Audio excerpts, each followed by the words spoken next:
Hi, I'm Jeff. This is Tropical Plants at 53 degrees north, and today we're going to make a start on the much talked about separate area, the partition that's going to go across the greenhouse. So it will give me a warmer area for the warmer growers and a cooler area for the cooler growers, and hopefully it won't cost me quite so much to bring the greenhouse through the winter.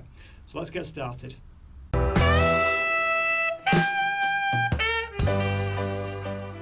Okay, so here's the plan. If I just bring you up here towards the shelving, so the greenhouse has a vent. You can see it there with the automatic opener there, and the vent goes and finishes there. So if I'm going to have a partition, that's the best place for it to go, because obviously if I do it halfway along there, then it's going to be the window's going to be opening, and I'm going to have both the warm and the cool side are going to get the ventilation, and I don't want that. I want it to finish about there. So what it's going to give me is an area which is, it's going to be 8 feet long, because the greenhouse is 14 feet long. So I'm going to have a 7 and an 8. I'm also going to get, they're both going to be 10 feet wide. Obviously that's not going to change. But this side, which is going to be the 8-foot side section, sorry, the 7-foot side section, get it right. This side is going, on the left hand side is going to be the warmer side, and over on the right is going to be the cooler side. So what I need to do is these shelves here, that's actually 2 shelves. I can't remember the exact dimensions of them, but one's a smaller one which goes up to there, and then I've got a great big long one. So I've got to decide which one of them is going to fit along here, because obviously if I'm going to put some wood up there, up on that section there, then the shelving is in the way. So that's going to have to move. On this bench, there is a little bit of a gap there. If I can move the bench up a little bit as well, and hopefully we'll have the partition starting there and then going across from there. Now at the moment, the only plan that I've got is to use some angle brackets to go into the side of the greenhouse there. All greenhouses have like these little areas, these little slots, if you like, where you can attach things to. This is how the shelving is attached. So I'm going to put these angle brackets on there. I'm going to attach the wood to there, and that's going to go up to the eaves. That's as far as I've got. I'm not quite sure what I'm going to do with it after that. It's going to be easier once I've got wood in there to attach things to wood. This is the only problem with an aluminium greenhouse. If you've got a wooden greenhouse, then you don't have this problem. Much easier to attach things. So I'll get this wood up to there, and then I need to have another look at it, see what it looks like, and see if there's an obvious way forward. I have obviously got something's going to have to go up here towards the roof, towards the apex of the roof. What that's going to be at this stage, I have no idea. So any suggestions, stick them in the comments. I'm all ears. So right, let's get cracking, and I'm not going to film the whole thing. I'm just going to show you the event at the end, the result at the end, and see what it looks like. So twiddle your thumbs for a few seconds, and it will all be miraculously finished when you next see it. Wish me luck. If you're new to my channel, click the subscribe button, ding the notification bell, and you won't miss any updates. Okay, so that's 50% of the shelf moving done.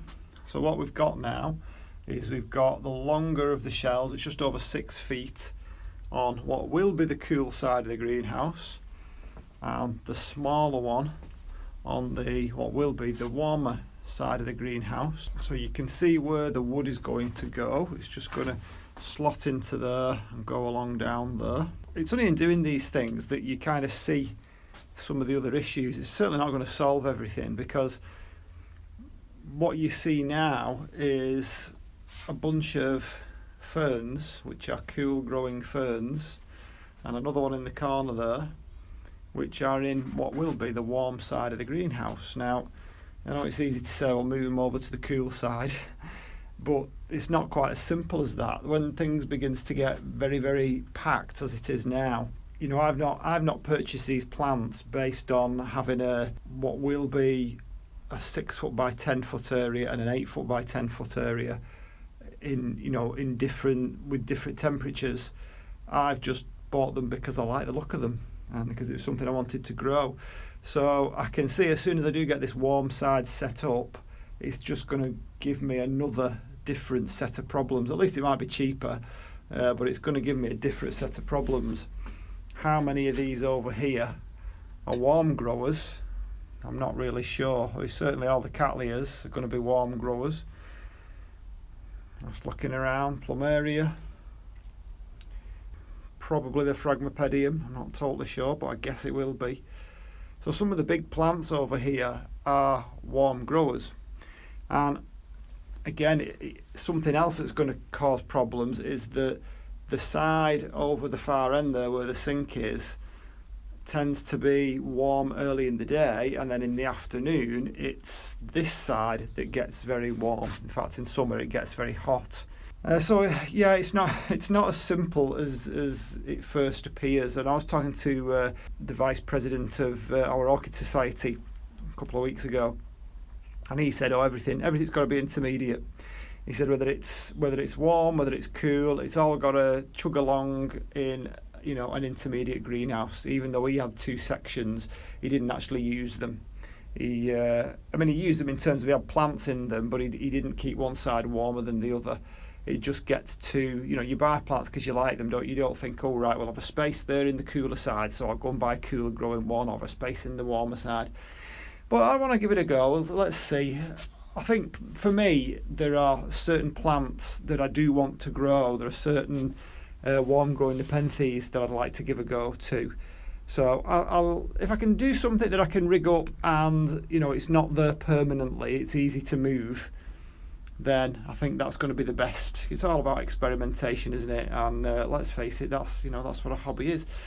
So as it turned out, the moving of the shells wasn't as difficult as I thought. I did have to move all the electrics over there. It's the knock-on effect with things. But anyway, we've done it. You know, it wasn't too difficult, and it may well turn out that the side that I'm thinking is easier over here, because there are no electrics involved, will probably turn out to be more difficult. That's usually the case, isn't it? I'm just looking there. I've got the mandevilla in the corner there. That's going to cause an issue, isn't it? It's a shame because I don't really want to move that because it seemed to absolutely love it there. But we'll give it a go. I might just be able to leave that because there is a bit of a space behind the shelving there. So let's see. Yeah, so that's phase 1 of many phases completed. So I think my next step is going to be this other shelf, but I'm not going to do it all at once. I'm not in a rush for this thing. You know, we're already middle of the way through winter, aren't we? So I'll just keep it going and keep you informed, keep you up to date. If anybody's interested, I don't know, but there it is. It's a vlog, isn't it? You're not meant to be interested. Okay, so if you like this video, give it a thumbs up, and I will see you on the next one. Bye.